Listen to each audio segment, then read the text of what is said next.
So this is my new Galaxy S24 Ultra 512GB version from Silicon Valley SM City Grand Central. Tara, unbox natin. Pagbukas pa lang ng box, makikita mo na kagad ang napakaganda at eleganteng titanium gray body ng S24 Ultra unit na to.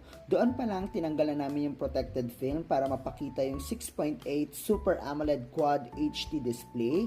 At napakakinis niyan, di ba? Sa likod naman ng cellphone, makikita yung quad camera plus the matte finish ng Corning Gorilla Glass Armor.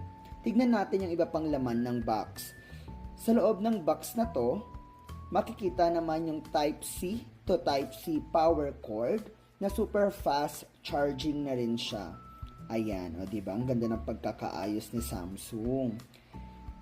May kasama pa itong Samsung Care plus the warranty